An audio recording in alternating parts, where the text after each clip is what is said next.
Hey everyone, how's it going? My name's Tristan. Today I'm going to be talking to you about color correction. I kind of wanted to give a brief overview and a demo of what color correction is and what it's capable of and how it's sort of used in professional settings. We'll go into a little bit of the theory, but the main part of the class is going to be dedicated to actually color correcting some images and just kind of seeing what we can get out of it. I'll be using Resolve today, but I want to stress that a lot of color correction platforms are going to be able to achieve what we're doing today. The concepts are kind of pretty universal in terms of how to manipulate the image.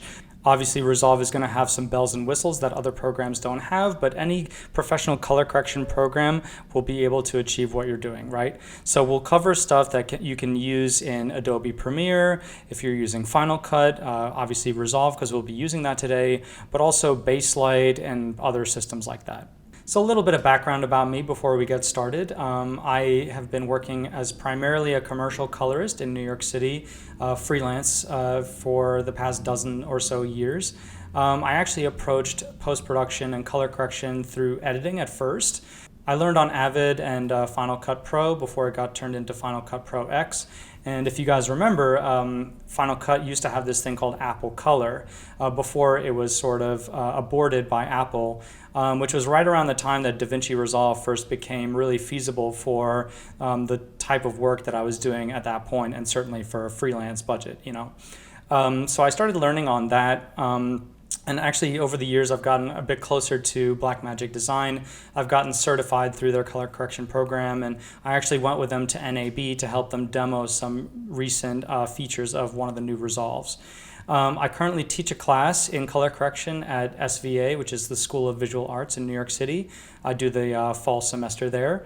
And you know, if you, after this class, decide that color correction isn't for you, you can always hire me. You can check out my work at www.exitedit.com and email me at tristan@exitedit.com. Okay, so let's start off with talking about what color correction is. And sometimes you'll hear color correction and color grading being tossed around.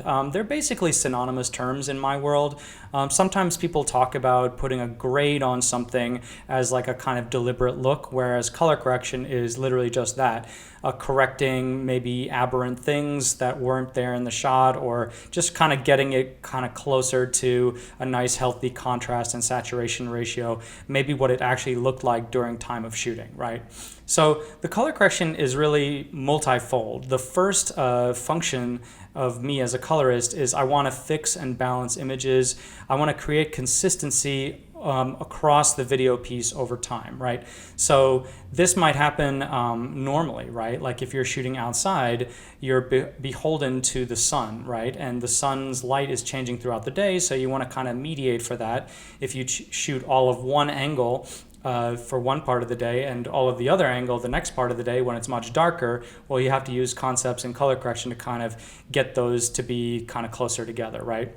You might also see this with if you're doing a multi-camera shoot, right? So one of the cameras, just by virtue of where it's placed in the room, might have a very different brightness and kind of contrast ratio than the other camera, right? So you want to kind of even those out so that the viewer doesn't kind of pop out of the film thinking like, oh, there was a weird color shift there. Why did that happen? We want to create a kind of seamless viewing experience for the viewer going forward throughout the whole piece. Another function of color correction is to impose a deliberate creative look on the piece to aid in the narrative, right? This is not about creating like flashy colors for their own sake, right? We're not just putting blue in the shadows and tinting the skin tones orange just because we saw it on the latest like Marvel movie, right? We want to create a look that actually fosters what the director or you, the filmmaker, are trying to do in the piece, right? So it's really not about flashy colors for their own sake, you know, or referencing some movie that you thought was cool. It's all about aiding the narrative. And this is kind of where the color grading aspect, you know, maybe you'll hear people talk about, oh, we want a really cool grade for this, right? So this is kind of where that concept comes into place. The third aspect of color correction is that it is really a subjective art, right? Like if I give 4 colorists the same footage, they are going to, just by the virtue of how they interpret the footage and the narrative, they're going to come up with very, very different looks, really, for the film. Let's say it's a dystopic sci-fi film.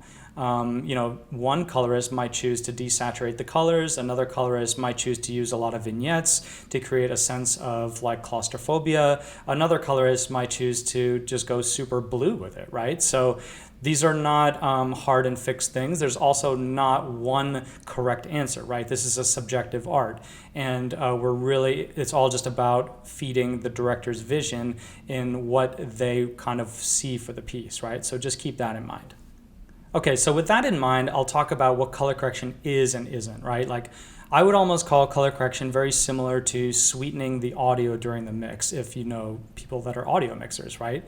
We're trying to get images to their full capacity, which involves brightening or darkening the entire image or parts of the image. We're also talking about increasing or decreasing saturation, employing contrast with curves or otherwise. We're talking about maybe blurring or sharpening parts of the frame. We're also talking about adding vignettes, right, to direct the eye. So this could be like on the sides of the frame, you're putting a vignette, or you could actually have a vignette that brightens the center of the screen, right? So you could also reduce a vignette that was captured in camera by brightening the sides of the frame, right? So, a lot of times when people hear the word vignette, it's kind of like a dirty word, like where they don't want it to look very obvious. But in reality, a lot of the things that we can do with vignettes, as we'll see in Resolve and with other programs, they can be very, very subtle, such that you really don't even see that they're going on. As far as what color correction is not, it's not really Photoshop style beauty cleanup, although there are a couple of tools within Resolve that allow you to actually kind of do spot cleanup and remove little objects. And then Resolve also has its Fusion package that it's now native to Resolve, which can do all sorts of really crazy effects. And you could do like green screen replacement, you could do sky replacement if you're savvy like that.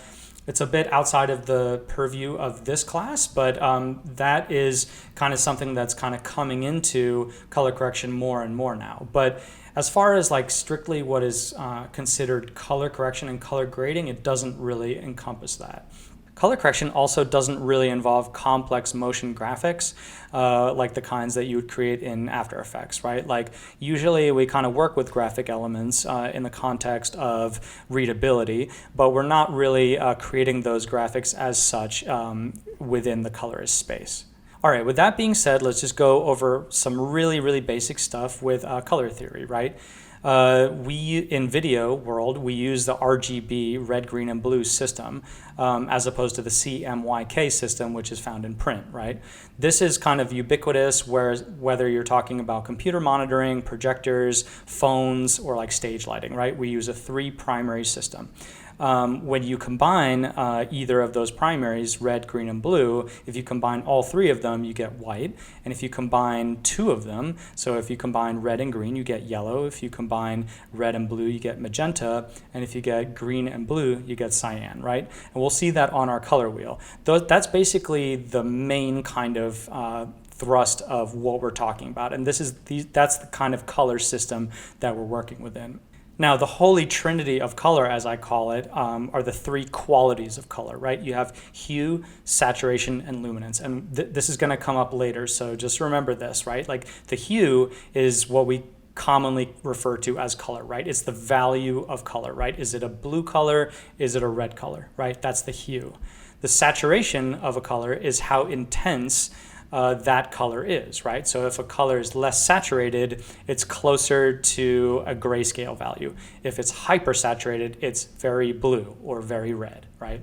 And then the luminance is the amount of lightness that it has in the color, right? So you could have a very dark blue or you could have a very light blue, for example, right? So that's what I call the holy trinity of color: hue, saturation, and luminance, okay? Keep that in mind as we go forward. We'll touch a bit more on that as we go on. Okay, so let's dive into Resolve. I'll meet you there. Okay, so here we are in DaVinci Resolve. I'll just spend a little bit of time going over the actual interface so you can kind of get familiar with it if you haven't already opened up the program. On the top left, we have the viewer, which is, obviously what we're looking at. We've got the timeline of clips here, represented by icons. And I've got my clips under here. This is kind of like the timeline view. If I scrub back and forth, I can check out what's happening in my timeline. If I had multiple video layers, they would show up down here as well. In these kind of icons, you see that all of these are kind of grayed out except for this last one. That means that I've done some sort of operation, whether it's just moving one of these knobs or whatever. It just means that I've done something to that, right? This little blue line also here, that is a render cache thing that's been enabled. If you follow along and you have some clips in your timeline, but they're not playing back at real time, you can go in here, playback, render cache, and then click on Smart, and then it will start caching these clips. The really good thing about this too is you can be working on, say, clip 1, and it can be rendering clip 8, 9, and 10 in the background. So by the time you get to that clip, it's already kind of ready for you. So that's a really nice tip to help streamline some workflow. Moving along in the interface, we have the color wheels down here. This is sort of where you're going to be doing most of your image manipulations. There are kind of tabs here for the camera raw, which maybe we won't touch on in this class, but you can kind of, if this was a raw clip, you could adjust all of the settings here. And then in the color wheels, actually, you have your primary wheels where we'll stay there today, but there's also these primary bars, which kind of mimics the old school way that color correction machines used to be. And then you also have your logarithmic controls, which give you kind of finer control. But for now, we'll just stick in the primary wheels. That's going to be fine for what we're doing. Over here, we have some other ways that we can modify the image. First, we have our curves. These will no doubt be familiar to you if you've used Photoshop. We'll dig into those a little bit. And then over here, this is a super important tab. This is the qualifier. Remember our holy trinity of color, the hues, saturation, and luminance.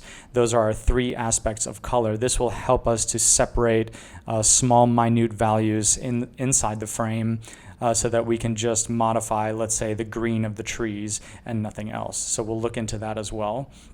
Over here you have your windows. This is where we're going to be doing our vignetting. We'll talk about that as well. And then there's a tracker tab where you can track aspects of the frame. Using this particular type of footage is all drone footage, so there's a lot of kind of panning and zooming and stuff. So maybe we want to affix certain windows as they go to aspects of the frame as they occur over time. The last bit of tech I'll talk about are the scopes on the bottom right here. This is a super critical aspect of the software to really understand at the get-go, but I also understand that it can be kind of intimidating to people who are just new to the game. So I'll just spend a second explaining those. I'll pop them out by clicking this button. Okay, so I've got it on a waveform, which sort of smushes the red, green, and blue channels together. And if I play this, you can kind of see that the readout, the trace of the scopes are changing as the shot moves.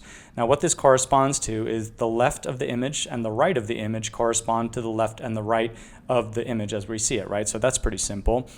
The bottom of the image corresponds to true black, and the top of the image is where your white point is, right? So we're seeing actually here, this splotch over here is actually what the street is colored as. So you can actually see that there's a little bit of blue bias in the street, right? Likewise, over here, this splotch is kind of where all the green trees are, right? And then maybe this building over here. Likewise, over here, there's some more blue kind of street level stuff going on. And then down here, that's the dark tree, right? So you can actually read aspects of the image as you look at the waveform monitors. Over here is the vector scope, which just displays the information, but just in a different way. If I go and saturate my image, watch what happens to the vector scope. It sort of gets bigger or gets smaller based on how much saturation I'm putting into it. That's exactly what's going on. At the center of the image, if the saturation is completely low, all the colors are kind of going to implode, and when you have zero saturation, everything's kind of going to that center point. Whereas when you have very high saturation, all the colors, like the yellow of the trees, are kind of reaching towards the colors that are on the outside, right? we're seeing as well on high levels of saturation that we actually have a fair amount of blue in the image, which is probably this thing over here, this building. And we also have some red, orangey kind of stuff going on, which is these buildings, right? So they're giving you a readout of what's actually going on in the image. So that's super important, and that's going to help us to make color decisions going forward.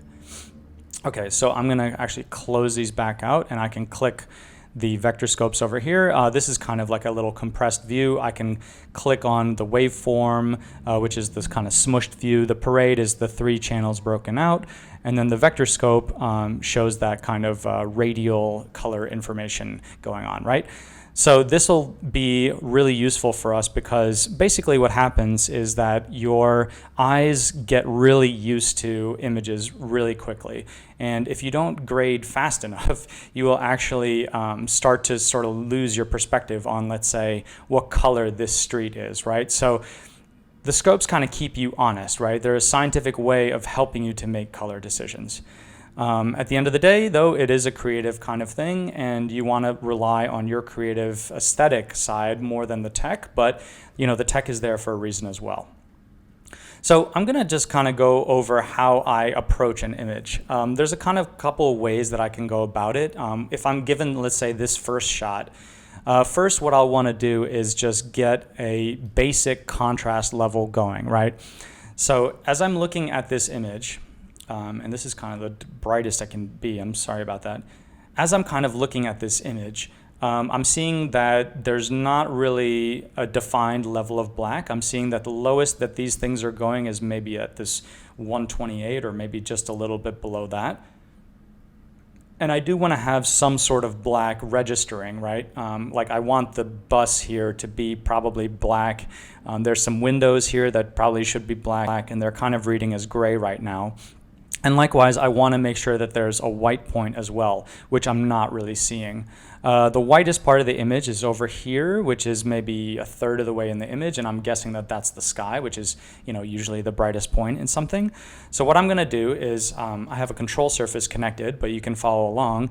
I'm going to take my lift, which is it corresponds to the shadows, and I'm just going to dip it down a little bit. So you can see that the waveform monitor is moving as I kind of pull this guy down. And likewise, I'm going to lift my gain, which affects the whites. I'm going to lift that up a little bit.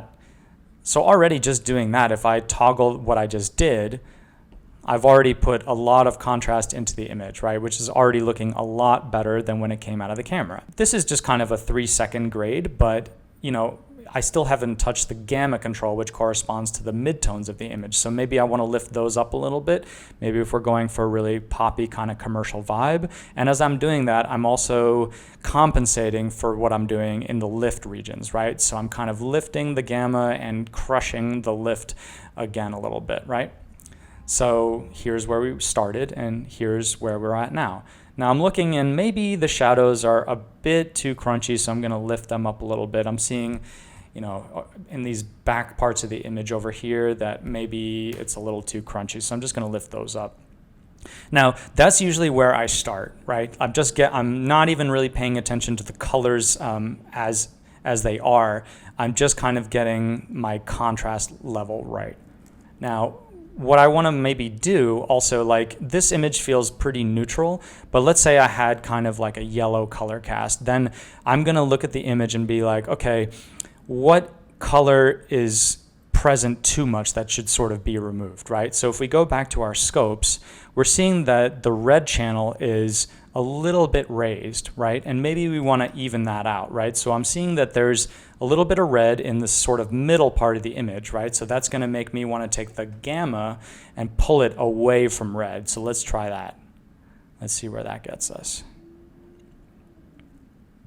All right, already for me, that's feeling a little bit better. It's feeling a little bit more neutralized. I'll just show you what I did. I'll just undo that. You know, that's where we were before. And here's where we're at now. Now it's looking a little bit drained of color, so I'm actually going to take my saturation and increase it. Resolve has a couple of different ways to modify saturation. There's your basic kind of saturation control down here, but then if you go into this 2 menu, there's also a color boost. If you've ever played around with the vibrance control in Photoshop, this is kind of what the color boost does. I tend to prefer this a little bit, so I'm just going to raise that a little bit. And I'm already at like 25, and I would say that this is pretty subtle. Let me just undo that, and I'll show you what 25 on the saturation, or I guess I'm starting at 50, so 75 would be at the saturation, right?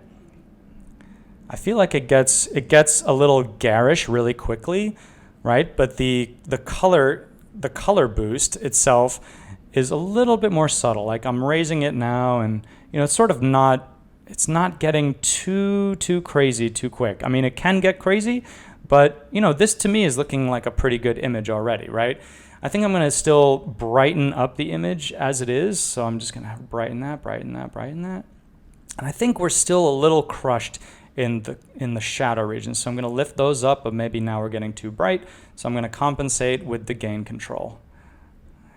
And it's such a fine line. You're going to want to go back and forth, toggling between those lift, gamma, and gains as you go. But this is looking pretty good. Now I can go into my curve controls and my custom curves. If you're familiar with Photoshop, this is the same kind of principle. I can just crush down maybe the 20% or so and then lift up the 80%, right?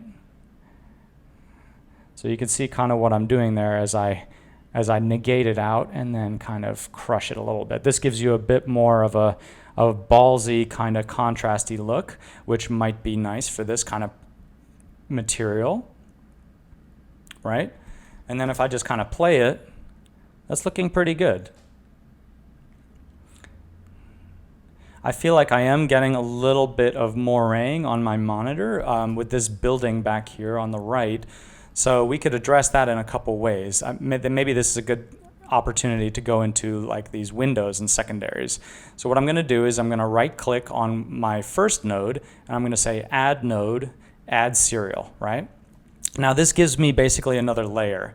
Even if we weren't doing secondaries, like let's say you wanted to just try something, you wanted to put a little bit more blue in the image just to see what that would look like, this is a really good way to work because you can kind of iterate your process, right?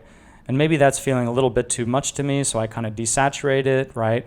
This is kind of going for more of an icier look. And now if I disable that node, I can kind of toggle between what I've been doing. To disable the node, you can actually click the number of the node to just disable it and enable it, right? So that already gives me like a kind of different look. This is also a really great way if you're working with clients, you can kind of iterate all of their comments, right? Like if they're sitting in the room with you or they're sending you stuff over email, you can actually, each of their comments can be a separate node. And you can actually right click this and label it and say client comments, right? And you could say, oh, client comments round 1, round 2, right? So you can kind of organize what you're doing as you're working. But okay, let's go to, maybe we want to reduce the moiré a little bit. So I'm going to add another serial node. And what I'm going to do here is I'm going to go into this window, right? These power windows, as Resolve calls them, they're kind of these predefined shapes that you can kind of just create and throw onto any part of the image and affect what you're doing. So I'm going to click on this circular one, which is kind of my kind of go-to shape. And if I click on this like red outline, it affects the softness of that, right? And then if I click on the inside here, that modifies the shape. So I'm just going to try to I'll position it over this building and I'll see also what the shot does. It does move a little bit, but maybe the power window is sort of forgiving enough where I kind of got the general area of it. And what I'm going to do is I'm going to go into the 5th tab over, which is kind of my blur or sharpening tab, right? And what I can do is I can just increase the blur just a little bit. I mean, I'm going to do like 0.53 from 0.5, and maybe that'll be enough. I'll just kind of exaggerate that a little bit so you can kind of see what's going on. And you can see that as I toggle this on and off, you can see what I'm doing. I'm blurring the inside of just that window. The rest of the image is left untouched, right? So obviously this is a bit extreme, but you can kind of see what the power of these power windows are, right? So I'm going to go back down to 0.53, something really subtle, right? And then when I play it, I got to turn it on. Then when I play it, it's buzzing a little bit less on my monitor, right? Now, this shot is moving, so maybe I really want to get it kind of exact on this, and I want to kind of track that. If I go over here to the fourth tab over, that's my tracking tab. So what I can do is I can click color and then tracker, and I can track forward, or Command T if you're on a Mac. And what this will do is it will automatically pick points and track whatever object you're using, right? So now I've got a perfectly tracked window to this. And if I wanted to, just to show what I'm kind of doing, I can really exaggerate like a color change, right? So you can see even at that, it's pretty subtle because I've got the softness softened out enough that even if you're doing something really crazy, you can still kind of get away with it. I mean, this is obviously very extreme, right? But if I play it, you can see how it's perfectly tracked to that object. No problem, right? So this is something that you'll probably use quite a lot, especially if you have a lot of drone footage, right? Because you're just basically gliding along these cityscapes and you want to kind of be able to track certain objects of interest. Okay, another thing that I want to be able to do is, likely if you're using drone footage, right, you want to kind of pop out certain objects, right? Like, for example, I feel like vegetation is something that we're going to pull a lot of keys on. So I'll show you what I'm talking about with that. I'm going to right click on my last node. I'm going to say add node and add another serial. And now what we're going to do is we're going to use this second tab, the qualifier. Remember we were talking about hue, saturation, and luminance? This is where this is really going to come into play. So what I'm going to do is I'm going to make sure that I'm selected here on the qualifier, and then I'm just simply going to click and drag. Now you're not really seeing anything right now. If I click this magic wand, now it all of a sudden shows exactly what I've color picked, right? So if I click the street, for example, it's going to color pick that. So I'm going to go back to the trees. I'm just going to kind of click and drag around. Now you can see that I've gotten way too much, right? I've gotten the building as well, which is not green at all. So we're going to have to modify our key from here.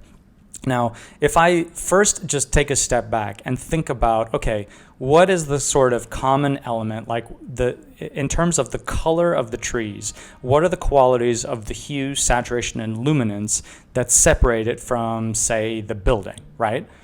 Now, the tree obviously is green, whereas the building is not, right? So that to me is a fundamental quality of the hue, right? So if I'm getting the building, that to me means that my hue is probably too wide, right? So if I go back into my magic wand mode, which shows me my qualifier, my hue width is way, way too wide, right? So I'm gonna actually click and drag that down.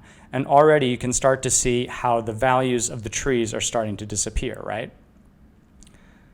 Now I wanna get the center of the trees kind of really on, right? So I'm going to modify that as well and just keep kicking my width down until I get really as much of the tree as I can. Now, I'm still getting a little bit of the building there, but I'm thinking about my qualities of my qualifier, my qualities of color, right? So I think there could be something to be said for the luminance. The buildings look a bit brighter than the trees in all instances, but there's also something to be said for the saturation. I feel like the trees, no matter what color they are, they're much more saturated than the building as well. So I'm going to click this magic wand, and I'm going to play with both of those values and see if I get a better key where I just get the trees. So first, I'm going to play with the saturation. Okay. The trees are probably much more saturated than the buildings, and I don't want the buildings, so I'm going to get rid of the low on the buildings, and already I'm doing pretty well there. I'm just going to check out. So I've got some of these trees back here, which I think is fine, but maybe they don't have like that much color in them to begin with, so maybe I don't want them as much as I want these kind of foreground trees. So I'm going to play with the low of... that's not going to work for me because I'm now erasing values of the trees that I want. It's going to maybe play with the high. Already I'm starting to see a little bit more of the buildings erode away. I'm also going to play with the high saturation and see, okay, we definitely need those values, but maybe we can still get rid of maybe some of the low. Like, I'm pretty happy with that because we've got most of the building out. We've got some sort of residual stuff on the ground, but that's also greenery, so I feel like that's okay. And then it's really important to blur the radius of our key. So this kind of like softens the key so it kind of gets a little bit more values that we might want. And that's kind of our tree key, right? So I'll click back out of the magic wand mode, and now we can affect this without worrying that we're going to be touching the street, that we're going to be touching any aspects of the buildings or the cars and stuff like that. We've just got the trees, right? Okay, so let's maybe saturate this, right? So I'll pull up the saturation a little bit, and I'll click into my vector scope so you can really see what we're doing, right? As I increase the saturation, you can see that green blob coming out and kind of getting closer to green. Now let's say the client was really crazy and they wanted even more green. We can just do that by using our gamma and gain and lift controls to push even more green into the trees. And you can see that, you know, things are really getting kind of neon right now, but it's something that we can do, right? So all that is to say, like, we have a lot of control with this kind of stuff. If I, you know, kind of move the gamma, we can actually go to almost like a more fall or autumn type scene. But all that is to say, this is now something that you can start modifying. Now, I definitely think my saturation is too high, so I'm going to just go down to something a little bit more normalized. Maybe a saturation around 68 or so. That works for me. And if I toggle that modification, you can see how I'm just modifying the trees and not really touching anything else, right? So that's another basic kind of thing that you're going to be doing a lot. Now, this is something that I for sure do for every time a client wants more blue skies, right? So let's go to this shot down the line. So we'll talk about this one the same way, right? Let me go back to my waveform. Again, I'm seeing that I don't really have a black point and I don't really have a white point, right? And I'm also seeing when I click over to my vector scope that I don't have a lot of colors in here, which is certainly true for this image. It feels pretty washed out, so I'm going to want to think about that as I'm kind of setting up my main grade. So first, always like I pull a little bit more of a lift in there. I'm going to click back over to my waveform so I can see what I'm doing. And as I pull it down, that's probably the limit of where I want to be. And then I'm going to lift up just so I have a level of defined white in there too, right? So if I toggle that on and off, I'm already seeing I'm liking that a lot better. Now, what has happened is that sort of the middle of the street is kind of feeling really, really dark, right? And that's probably where your eye's going to go. So let's make a mental note of that. That will modify that as we're going forward with the image. Now, as I said before, this image feels kind of desaturated, so I'm going to use my color boost to just put a little bit of color in there. Maybe I'll kick it up with saturation as well. Okay, that feels pretty good. I feel like I could play with the gamma controls a little bit because it's feeling a little heavy, you know, and that'll help us with the street a little bit. Now, I think we're definitely going to touch the street by its own in a minute, but I just want to pull up the gamma a little bit. Cool. I think I'm liking that. I'm going to go over to my custom curves, and I'm going to put in a little bit of contrast, maybe not a lot.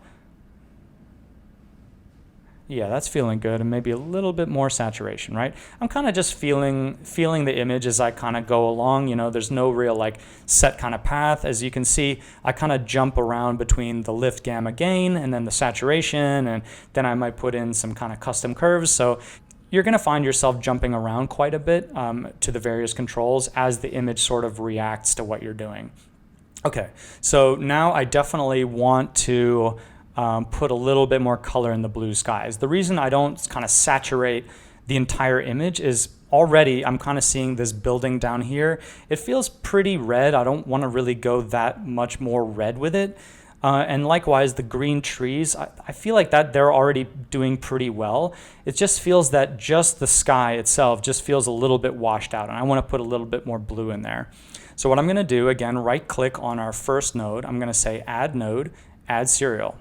And we're going to do the same thing that we did before. We're going to go into our qualifier and make sure we're selected here on our qualifier. And then I'm just going to click and drag. Again, we're not seeing what we're doing, so I'll click this. By the way, if you do want to see what you're doing, you can click Shift H to toggle between that. So what I often do is I'll click and drag, and then while I still have my mouse held down, I click Shift H to get me into highlight mode, and then I'm still clicking and dragging and trying to just get all these pixels.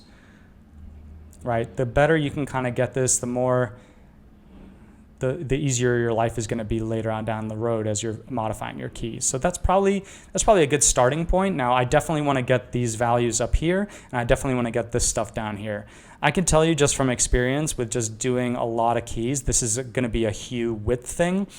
As you can see, Resolve has already kind of picked a value of blue that it thinks is representative of the sky. But if I increase the hue width a little bit more, you can already see, boom. I already got these lower values, and this is feeling pretty clean as well. I'm pretty happy with that.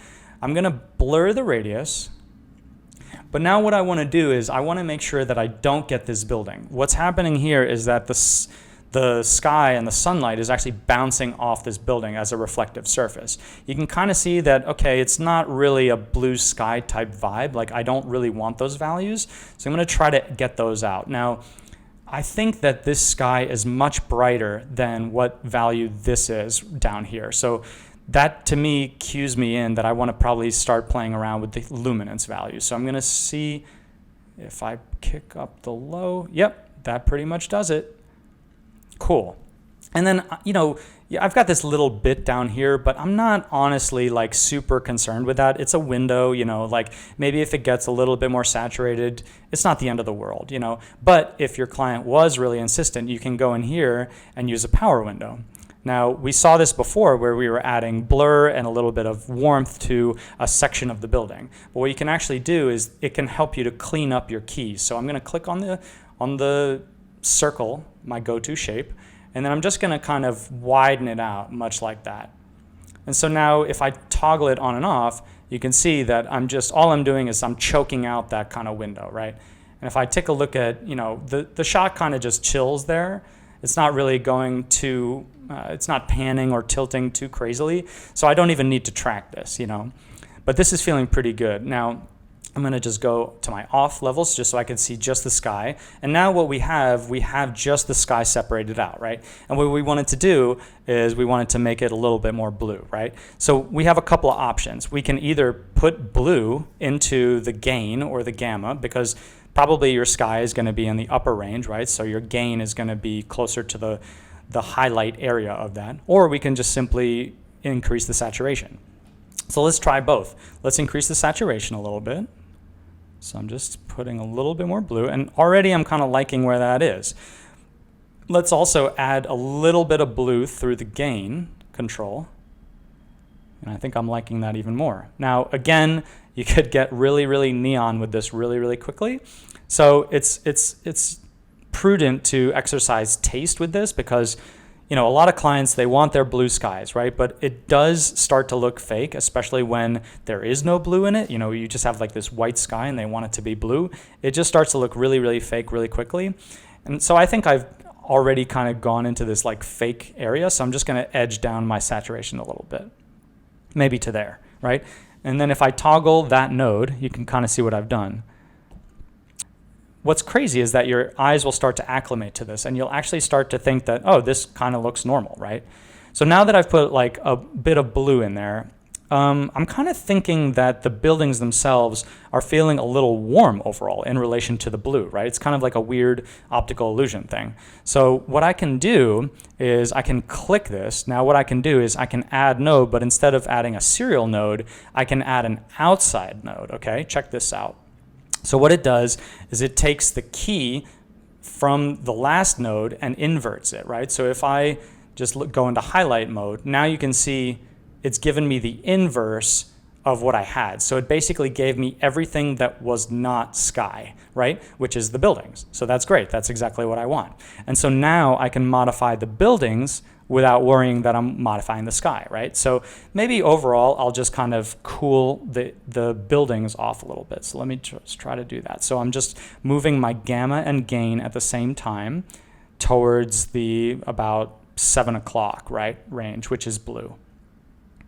So I think I'm liking that a little bit better. It's maybe feeling a little green, or maybe down there. So just to toggle what I did, I kind of cooled off the buildings a little bit. You know, maybe they were feeling a little hot to me, especially in relation to the blue sky. Again, this is totally subjective, and what you might want to do might be totally different. There's not necessarily a right or wrong way that this image should look, right? But again, if you're working with a client, they're the ones paying you, so their opinion is obviously key, right? It's not about like what you necessarily want to do if you're getting paid to do this kind of stuff, right? So be sure to always listen to your client and their concerns with their film, right? Okay, so as we said in the beginning of this shot, we do want to kind of pull up the dark street, right? So to do that, we're going to use another power window. So I'm going to right click and I'm going to add another node, another serial node. And this time, I'm not sure that like a circle would actually be the best option for me, because this is kind of like this triangular almost shape. So I'm actually going to try to use this curve tool instead. And what I can kind of do is it gives me a little pen icon, and I can draw in the shape like this. If I want to get outside of the frame, I can hit Command minus to kind of shrink the image. And I could just draw around it like that, right? And now it's moving a little bit, but for the moment, I'm going to just kind of leave it as is. As we saw with the circular power node, we can soften the inside and outside edges as well, which will help us to create a more forgiving correction. And now from here, I'm actually going to try something different. I'm going to just raise in my curves. I'm just going to raise the sort of middle and see what that gets me. I'm liking that. Again, maybe I'll just go a little bit extreme just to show the demo of this. Okay, and now when I play it, you know, if we turn on the shape again, you can see that the shape is kind of going off the street a little bit, but it's pretty forgiving because I've softened it out so much. I'll just toggle what I did. And you can see, like, you know, that's pretty acceptable, honestly. Now, I'll show you guys a little technique that I love and that I use in Resolve quite a bit. I'm just going to right-click and add a new serial node. Now, what I'm seeing is that there's a little bit of kind of this color nastiness going on in the shadow regions. So what I'm going to do is I'll click the node and I'll go into Color, Presets. There's this thing called Chroma Dark. Check this out. When I turn it on, okay, what happened there? If I go to my qualifier, all it did was it just made a luminance key of the very highest part of the image, right? But then what it did is this little button here, it inverts it. So you're effectively looking at, it pulled a luminance key just on the shadow areas of it, right? And then what did it do? It's desaturated it completely. Now, this obviously is a really, really extreme kind of thing. If I toggle that, you can kind of see what's happening though. It's desaturating all the shadow areas, right? But it's a bit too much. So what I like to do, I kind of typically half this. So I kind of go around 25 or so, something like that. And you can already kind of see what it's kind of doing. Now, that's with it off. And then with it turned on, it just kind of eases off the colors in the very low parts of the image. So I'm seeing it here in the building and down here in the trees, and I kind of like that a bit more. It's a little bit, you know, I feel like the colors down in the shadow areas are a little bit too kind of neon-y, and I feel like they need to be controlled a little bit. Now if I play it, now maybe I think if I go back to my building layer, I feel like we could saturate that a little bit more. So let's do that. You'll find yourself toggling between the nodes that you've already done, you know, like I'm liking that a little bit better. Yeah, so that's, you know, that's one way of going about this. Okay, so we've talked about qualifiers, we've talked about power windows, and we've talked about tracking. Those three things, honestly, will get you a lot of the way there. You know, working with a lot of different types of material, not just drone footage, you're going to be pulling qualifiers pretty much every single shot. You're going to be directing the light with power windows, and oftentimes you're going to have to track one or more of those elements, right, as you're working. Now we can talk about some of the other really cool aspects of Resolve. Like one of the things that I use quite a lot is this MD button, which is called the midtone detail. I'll just create another node by right-clicking and adding another serial node, and then I'm just going to crank the MD up all the way. You can probably already start to see what it's doing. I'll just toggle that on and off. Maybe I'll go 50% so you can kind of see that. And if I go to my full viewer and just kind of toggle that on and off, you can see how it kind of does this kind of mid-tone sharpening. So I use that quite a bit. This is really good for product shots, for example. And for this kind of stuff, maybe it really kind of helps the material kind of pop to life a little bit. So that's a really nice thing to use. Resolve also comes with all these open effects. You should definitely spend some time looking through these. There's a lot of really great effects. One of my favorite is this color compressor. Check this out. So if I put that on a node like this, then I can go into the settings.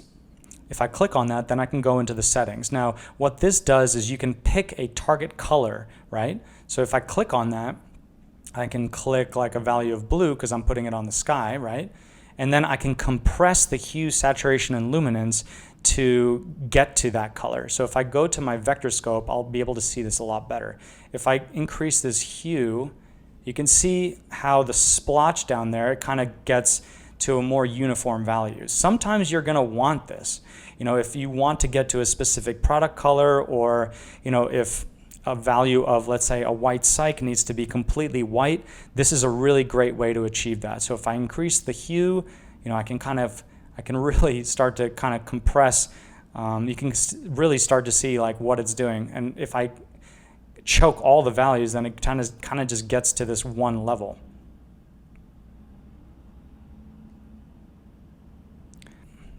So as you can see, as I start to play with these values, it's really constraining the level of blue that I'm at, right? So obviously this is a really extreme effect, but then always with these open effects, you can kind of blend it down, so you can combine it.